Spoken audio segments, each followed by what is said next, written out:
오늘도 주님의 은혜와 축복이 함께할 줄 믿습니다. 오늘 본문의 말씀 요한계시록 4장에 있는 말씀으로 예배의 영광을 누리십시오 라는 제목으로 함께 은혜 나누겠습니다. 미국에 유명한 설교가가 있었습니다. 헨리 워드 비처라는 목사님이셨는데 이분은 설교를 잘하기로 매우 유명했습니다. 뉴욕에 있는 어느 큰 교회에서 어느 주일에 이 목사님을 초청을 했습니다. 그리고 주변에다가 대대적으로 광고를 했습니다. 그런데 막상 그 주일이 되자 그 전에 이 헨리 워드 비처 목사님이 갑작스럽게 병이 생겨서 그 질병으로 못 오게 됐습니다. 그래서 이 헨리 비처 목사님은 자기 대신 자기 동생인 토마스 비처 목사님을 대신 그 교회와 협의 후에 그 교회에 보내게 됩니다. 주일 아침에 헨리 비처 목사님을 보기 위해서 수많은 군중들이 모여들었습니다. 예배가 시작되고 이제 설교 순서가 돼서 담임 목사님이 이 헨리 비처 목사님을 소개해야 되는데 이 사정을 이야기하고는 토마스 비처 목사님을 소개를 하는 거예요.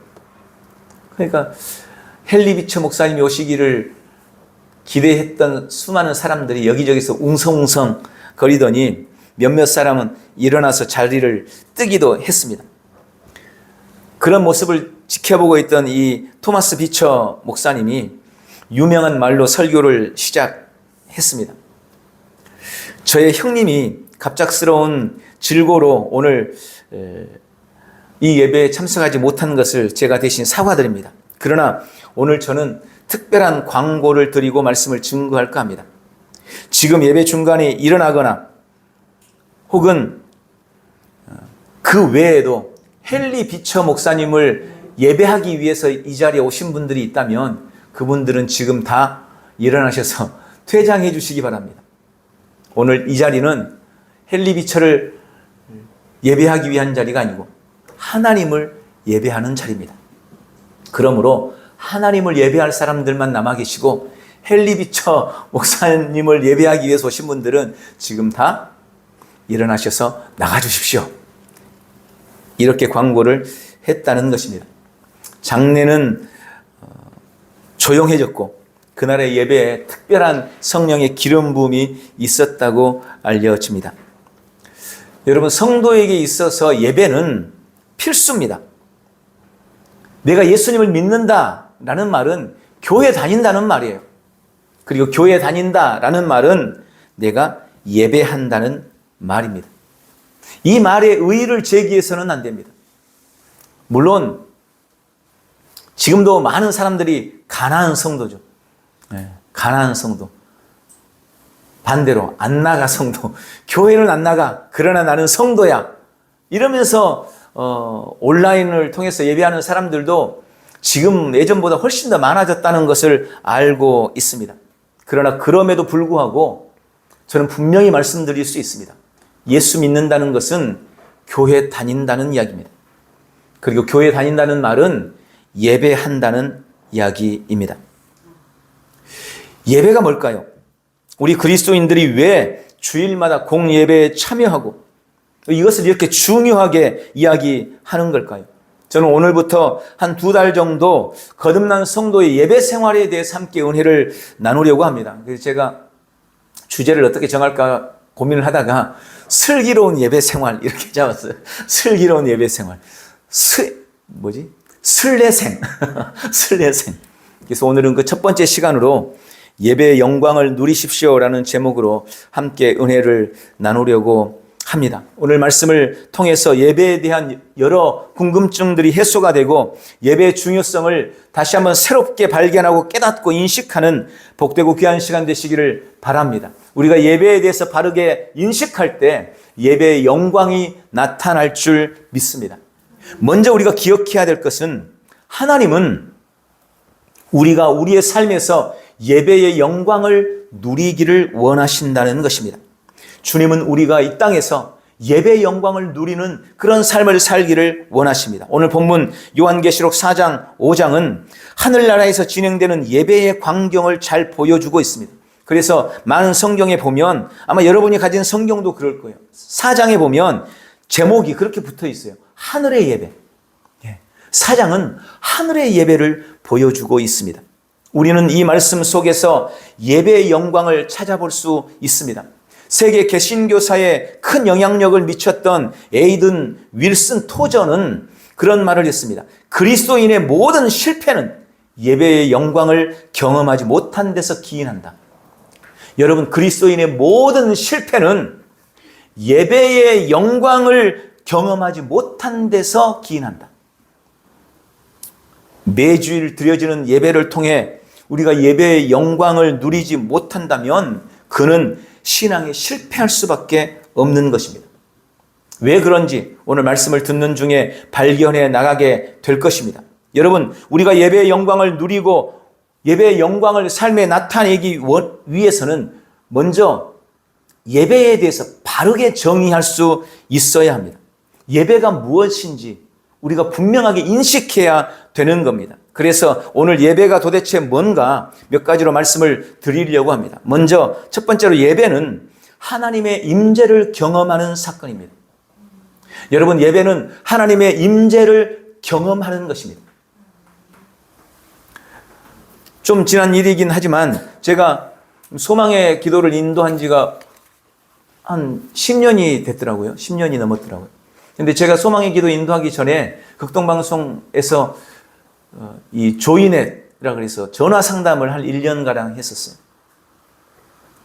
전화 상담을 하면서 많은 성도들의 아픔과 고통을 정말 뼈저리게 느꼈습니다. 근데 그때 제가 지금까지 기억하고 있는 한 남자 집사님의 이야기가 저는 지금까지 생생해요. 그분은 본인 교회에서 드려지는 예배에 대해서 불만과 고민을 가지고 있었습니다. 그러면서 저한테 하는 말이, 목사님, 저는 예배할 때 하늘문이 열리는 것을 좀 경험해 봤으면 좋겠습니다. 제가 예배할 때, 주일날 교회에 와서 예배 드릴 때 하늘문이 열리는 것을 좀 경험했으면 좋겠습니다. 그런데 여러분, 이것은 비단 그 집사님의 고민만이 아닐 겁니다. 사실은 모든 목사님들은 그걸 갈망하고 소망하고 있죠. 저도 예배를 위해서 기도할 때마다 주님께서 예배의 영광을 보이시고 하늘문이 열리기를 그렇게 하나님 앞에 늘 기도해요. 하늘문이 열리는 예배. 오늘 본문에 보면 하늘문이 열리는 예배가 뭔지를 본문이 우리에게 말씀해 주고 있습니다. 하늘의 예배, 천상의 예배에서는 하늘문이 열리고 그 예배가 시작된 것을 오늘 말씀을 통해서 깨달을 수가 있는 것입니다. 요한계시록 1장에서부터 보면 사도 요한이 전도하다가 붙잡혀서 반모라는 섬에 유배당하게 됩니다. 사도 요한은 나이가 늙어서 전도를 하러 가는데 사람들이 다른 제자들처럼 사도 요한도 죽이려고 얘를 썼다 그래요. 물론 이건 성경에 이렇게 기록되어 있지 않고 전설로 이렇게 내려오는 이야기입니다. 기름 구덩이에다 집어 던져도 사도 요한이 죽지 않고 살아나는 거예요. 불에다 태우려고 해도 죽지 않고 살아나고, 독을 먹여도 죽지 않고 살아나는 거예요. 그래서 우리가 이 땅에서 예수님의 생명을 가장 풍성하게 누린 사도가 사도 요한이다, 이렇게 보는 겁니다. 그래서 사람들이 할 수 없이 이 사도 요한을 반모라는 섬에 유배 보내게 됩니다. 그리고 이 사도 요한은 그곳에서 주일날 하나님께 예배하기 위해 엎드렸는데 갑자기 뒤에서 나팔소리 같은 큰 음성이 들립니다. 그리고 오늘 4장 1절에 이 일 후에 내가 보니 하늘에 열린 문이 있었다 라고 기록하고 있습니다. 그러니까 이야기를 쭉 요약하면 그건 거예요. 유배 생활 중에도 하나님 앞에 예배를 갈망했던 사도 요한이 하나님 앞에 엎드려 예배하기 위해서 엎드렸을 때 성령의 감동이 있었고 나팔소리 같은 큰 음성이 들려왔고 그가 하늘을 쳐다봤더니 하늘에 열린 문이 있었다는 겁니다. 하늘의 문이 열려 있었던 것을 목도하게 되었습니다. 4장 2절에 요한은 하늘의 보좌를 보았고 그 보좌에 앉으신 하나님의 임재를 보게 됩니다. 저는 이것을 하나님의 임재의 체험이라고 말씀을 드리고 싶습니다. 여러분, 하나님은 언제나 우리와 함께 하십니다. 성령 하나님이 내 안에 거하십니다. 그래서 우리는 늘 하나님의 임재를 가지고 다니는 사람이라고 우리 스스로를 이야기합니다. 그런데 그럼에도 불구하고 요한은 우리보다 더했다니까요. 그는 이 땅에서 하나님의 생명을 가장 잘 누린 사람 중에 한 사람이라고 말씀드렸잖아요. 요한은 늘 하나님과 동행했고 하나님의 임재를 가지고 다녔던 사람이었습니다. 그러나 그럼에도 불구하고 그랬음에도 요한은 그가 예배를 위해 엎드렸을 때 보좌에 계신 하나님을 보았다고 고백하고 있는 것입니다. 하나님은 예배를 통해 우리가 하나님의 임재를 누리기를 원하고 계시는 것입니다. 그분의 임재 안에 더 깊이 들어가기를 원하시는 것입니다. 오늘 그런 은혜가 있기를 예수님의 이름으로 축원합니다. 오늘 우리는 예배를 통해 하나님의 임재 안에 더 깊이 들어가야 합니다. 어떤 기독교 심리학자가 예배자의 행복을 어린 아기가 엄마의 젖꼭지를 물고 행복에 잠긴 것에 비유를 했습니다. 여러분, 아기가 엄마 품에 안겨서 엄마 젖을 먹고 있을 때에 그 아기의 행복을 한번 생각해 보세요. 그때만큼 엄마를 잘 느낄 수 있을 때가 언제일까요? 그때만큼 엄마의 사랑을 절실하게 깨달을 수 있을 때가 언제겠습니까? 아마 어린아이에게는 그 시간이 가장 잘 엄마를 느끼는 시간이고 엄마의 사랑을 받는 시간일 거예요. 엄마의 품에 안겨서 젖을 먹고 있을 때.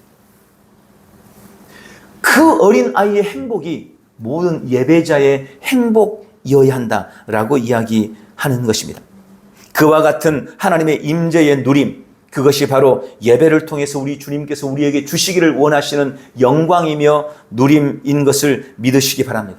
오늘 우리의 예배를 통해 그런 강력한 주님의 임재가 넘치는 복되고 귀한 시간 되시기를 예수님의 이름으로 축원합니다. 두 번째로, 예배는 하나님의 가치를 인정하는 엎드림입니다. 저는 예배를 이해하는 가장 중요한 키워드가 가치라는 단어라고 분명하게 말씀을 드릴 수 있습니다. 가치. 여러분, 예배라는 말을 영어로 worship이라고 합니다. 그런데 이 단어, 이 worship이라는 단어의 어근은 worth, 즉 가치라는 말입니다. 오늘 본문 요한계시록 4장 10절 11절에도 한번 보십시오. 여기 신구약 시대를 대표하는 예배자를 대표하는 24장로가 나옵니다. 그들이 보좌에 앉으신 하나님 앞에 엎드리며 이렇게 고백합니다. 우리 주 하나님이여, 영광과 존귀와 능력을 받으시는 것이 합당합니다. 여기서 이 합당한다라는 이 말이 영어로 worth입니다. 즉 가치가 있다라는 의미입니다. 그들은 하나님 앞에 그분이 가치가 있으신 분이라고 고백하며 엎드리고 있는 것입니다. 그럼 우리 하나님의 가치는 어디에서 올까요? 11절에 보니까 그가 만물의 창조자요 만물의 통치자이기 때문이다 라고 말씀합니다. 우주 만물이 얼마나 크고 위대합니까? 아무리 지금 과학이 발전해 있어도 하나님께서 지으신 세상의 어느 한 부분도 다 알지 못하는 것이 우리입니다. 그래서 칼 바르트라는 사람은 과학과 예배는 동일하게 창조에 대한 놀라움으로부터 출발했다라고 이야기했어요. 과학도 예배도 창조에 대한 경이로움, 창조에 대한 놀라움으로부터 시작했다. 여러분, 우리가 예배할 수 있는 것은요, 창조에 대한 경이로움이 그 출발점이라는 거예요. 주님이 온 우주 만물을 지으신 분이라는 겁니다. 우리가 그분을 경배하는 거예요. 우리가 그분 앞에 엎드리는 것입니다. 그것이 예배입니다. 그저 대통령을 높이는 일이 아니에요. 그것보다 1000배, 10,000배 위대한 일입니다. 창조주 하나님을 기리고 그분 앞에 엎드리는 것, 그분께 가치를 부여하는 것. 계속해서 요한계시록 5장에 보면 이제 그분이 예배받으실 이유를 처음에 창조주 하나님에게서, 두 번째로 예수 그리스도에게로 초점이 바뀌는 것을 보게 됩니다. 5장 8절에 보니까 책을 취하시며 내 생물과 24장로들이 어린 양 앞에 엎드렸다라고 기록하고 있습니다. 처음에는 창조주 하나님 앞에 엎드렸어요. 근데 이제 5장에는 어린 양 앞에 엎드립니다. 어린 양 앞에. 그리고 12절에 그렇게 기록되어 있습니다. 큰 음성으로 가로되 죽임을 당하신 어린 양이 능력과 부와 지혜와 힘과 존귀와 영광과 찬송을 받으시기에 합당하도다. 여기도 합당하도다 이렇게 되어 있어요. 그분은 예배 받으시기에 합당합니다. 그분은 예배 받으실 가치가 있으신 분이라는 것입니다. 우리 하나님은, 우리 예수님은 예배 받기에 합당하십니다. 예배 받으실 만한 충분한 가치를 가지고 계시는 분이십니다. 왜 그럴까요? 그분이 온 우주 만물의 창조주이시기 때문에, 그분이 바로 나를 위해 죽임당하신, 세상 죄를 짊어지신 하나님의 어린 양이기 때문에 그렇다는 것입니다. 그분이 내 인생에 최고 가치 있는 분이라고, 그분이 예배 받으시기에 합당한 분이시라고, 그분께 최상의 가치를 부여하는 것, 그것이 바로 예배라고 말씀하고 있는 것입니다. 본문 4장 10절에 보면, 그래서 24 장로들이 예배하며 자기의 면류관을 벗어 주 앞에 드렸다라고 기록되어 있습니다. 그들이 그 면류관을 얻었어요. 이 땅의 헌신과 수고 때문에, 충성 때문에. 그런데 하나님 앞에 막상 서니까 자기들이 쓴 면류관을 벗어서 하나님 앞에 다시 올려드리는 것. 그럴 수밖에 없는 것. 참된 예배는 언제나 이 드림의 정신이 반영되어야 하는 것입니다. 그래서 우리도 예배를 드리고, 우리도 찬양을 드리고, 기도를 드리고, 주님께 우리의 사랑을 드리고, 물질도 드리고, 시간도 드리고, 나를 드리는 것입니다. 그것이 예배입니다. 그분의 가치를 알기 때문에 내가 가진 어떤 것도 아깝지가 않을 수 있는,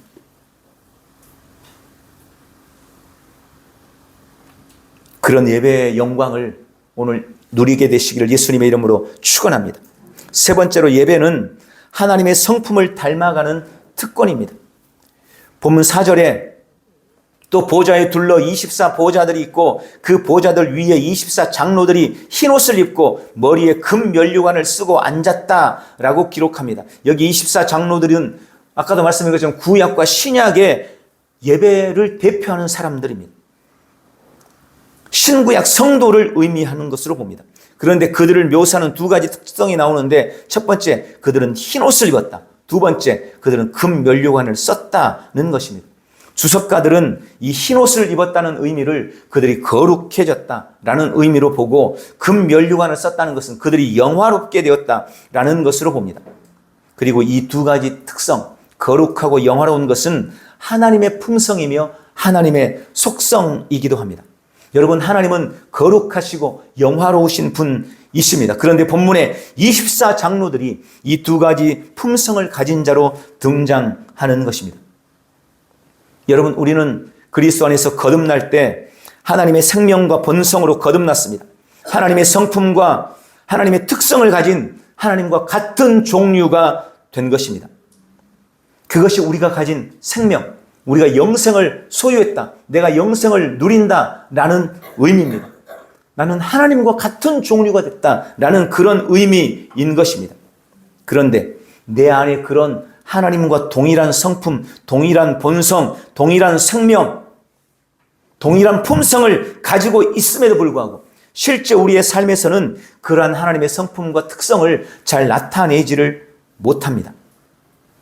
그것이 우리가 가진 영과 육신 사이의 괴리, 우리의 믿음과 삶 사이의 괴리일 것입니다. 그런데 오늘 이 하늘의 예배는 우리가 예배자로 하나님 앞에 설 때 우리가 그 하나님의 성품과 하나님의 품성을 이루는 자로 성장해 간다는 것을 보여주고 있는 것입니다.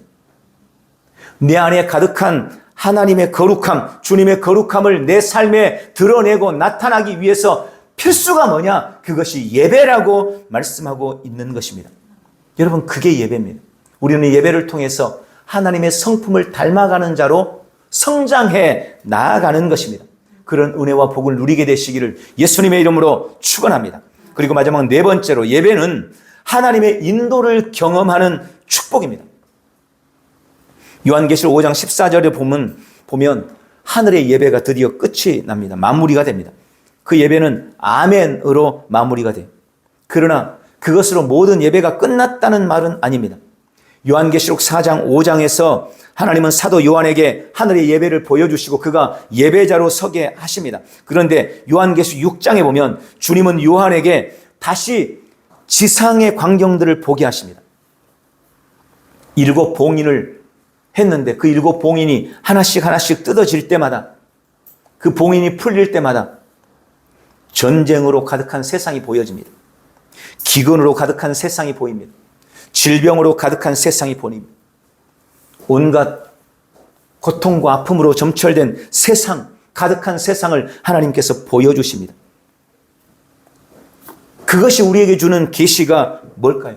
그것이 하나님께서 우리에게 말씀하고 싶어 그것을 통해서 말씀하시고자 하는 것이 뭘까요? 특별히 예배와 관련해서 하나님은 우리에게 무엇을 가르치고 계십니까? 하나님은 우리가 하나님을 예배하고 나서 우리가 실제로 삶을 살아내야 할 우리의 세상에 대해서 가르치고 있는 것입니다. 여러분, 세상은 전쟁과 기근과 질병으로 가득하지만 그러나 우리가 영과 진리 안에서 하나님을 예배하며 세상으로 나아간다면 우리는 세상을 두려워할 필요가 없다는 것을 가르쳐주고 있는 것입니다. 요한계시록 7장 17절에 보면 그렇게 말씀이 되어 있습니다. 이는 보좌 가운데 계신 어린 양이 저희의 목자가 되사 생명수 샘으로 인도하시고 하나님께서 저희의 눈에서 모든 눈물을 씻어주실 것이미로라. 조금 전까지 예수님은 예배를 받으셨습니다. 하늘 보좌에 앉으셔서 성도의 예배를 흠양하셨던 주님이십니다.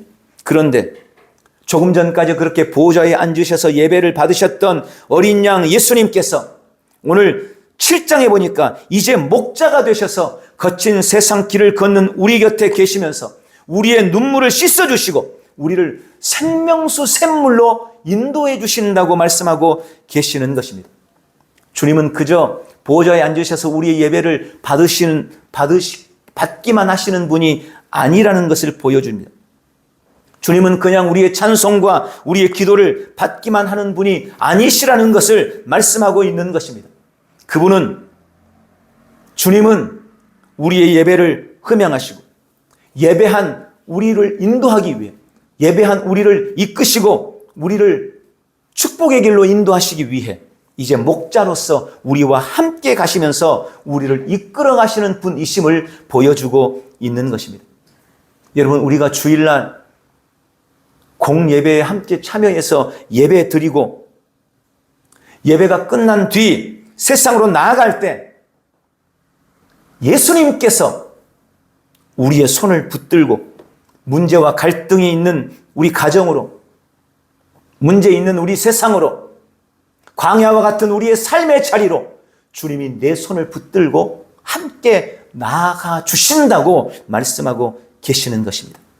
그것이 바로 우리에게 주시는 예배의 약속이고 예배의 영광인 것입니다. 우리는 그걸 누려야 됩니다. 그래서 주일 이 예배는, 우리의 공예배는 한 주간 삶의 자리에서 승리를 누리는 보장이 되는 것입니다. 주님이 우리의 예배를 흠양하시고 우리가 세상으로 나아갈 때 우리의 손을 붙들고 거친 세상으로, 광야와 같은 세상으로 나를 인도해 가실 것이기 때문에 그렇습니다. 그런 은혜를 매 주일 누리게 되시기를 예수님의 이름으로 축원합니다. 마지막으로 예배에 대한 좋은 예화가 있어서 소개를 하고 마치려고 합니다. 저는 이 이야기를 보면서 지금 우리가 겪고 있는, 특별히 우리나라가 지금 겪고 있는 여러 어려움 속에서 한국 교회가 해야 할 본질적인 역할이 뭔가에 대해서 생각하게 한 그런 예라고 생각을 했습니다.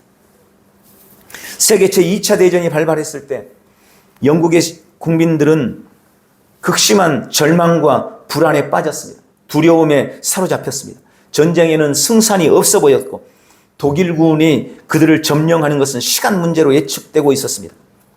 이런 상황 속에서 영국의 지도부는 선전포고 전쟁을 선언하게 됩니다. 영국이 독일을 대항해서 전쟁을 하기로 결정하게 된 겁니다.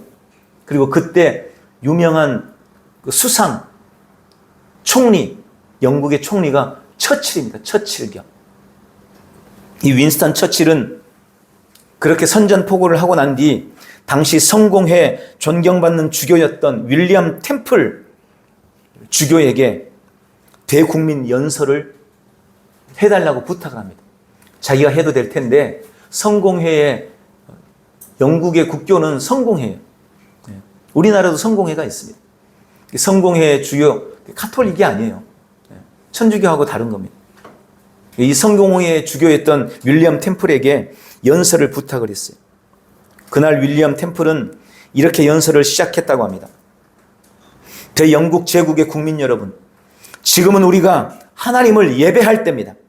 전쟁은 큰일입니다. 그러나 예배는 더 큰일입니다. 만일 우리 국민이 이와 같은 때에 진정으로 하나님을 예배할 수가 있다면 우리 온 국민이 하나님을 바라보고 하나님이 우리와 함께하는 것을 믿기만 한다면 전쟁은 결코 큰일이 될 수 없습니다. 그리고 우리는 능히 우리가 예배한 하나님의 도우심으로 말미암아 이 전쟁을 승리할 것입니다. 여러분, 전쟁은 큰일입니다. 그러나 예배는 그보다 더 큰일입니다. 비록 전쟁 중이지만 우리가 주 앞에 진정으로 예배할 수 있다면 우리의 예배를 받으시는 그 하나님은 우리의 전쟁에 승리를 주실 뿐만 아니라 우리나라를 새롭게 할 겁니다. 이게 윌리엄 템플의 연설이었어요. 그리고 그 다음날 주일 영국의 모든 교회에서 종이 울렸고 교회마다 예배하는 국민들로 인산인해를 이루었다고 합니다. 그리고 우리가 아는 것처럼 영국은 마침내 치열한 전선에서 버티고 견디어냈고 마침내 승리를 거두게 되었습니다. 여러분, 이것이 예배의 영광입니다. 이게 예배의 축복입니다. 우리의 삶의 자리에서 여러 가지 힘들고 어려움들이 있을 수 있습니다. 삶의 문제들이 있을 수 있습니다. 그것들이 우리가 볼 때는 큰 일처럼 여겨질 수 있습니다. 그러나 예배는 더 큰 일입니다. 적어도 성도에게 예배는 가장 큰 일입니다. 예배는 가장 중대한 일입니다. 예배는 가장 긴급한 일입니다. 예배는 가장 영화로운 일입니다. 내가 예배에 성공한다면 우리는 어떤 삶의 문제 앞에서도 무너지지 않는 그런 승리를 누리는 삶을 살아가게 될 것입니다. 오늘 우리가 바른 예배자로 서기를 주 앞에 결단하게 되시기를 주님의 이름으로 축원합니다. 예배에 대한 정의가 우리 안에서 확고해지기를 바랍니다. 그리고 예배를 통해 주님이 주신 놀라운 약속을 온 삶에서 누려내는 우리 엘더전의 귀한 지체들이 다 되시기를 예수님의 이름으로 축원합니다. 기도하겠습니다. 사랑하는 주님, 영과 진리의 예배를 받으시고 예배의 영광을 누리게 하시는 주님을 찬양합니다. 나는 예배를 통해 하늘 문이 열리는 것을 보고 주님의 임재의 충만함 가운데 걷기를 결단합니다. 온 우주 만물과 천지를 창조하신 하늘 아버지와 하나님의 어린 양으로 죽임을 당하신 예수님께 영광과 존귀와 모든 찬송을 올려드립니다. 나는 매일 예배를 통해 하나님의 성품으로 새로워지고 고단한 인생길에서 생명의 샘물로 인도하시는 주님의 손을 붙듭니다. 오늘도 나는 예배의 약속과 영광을 범사에 경험하고 누리기로 결단합니다. 예수님의 이름으로 기도하옵나이다. 아멘. 우리 다 같이 한번 일어나겠습니다.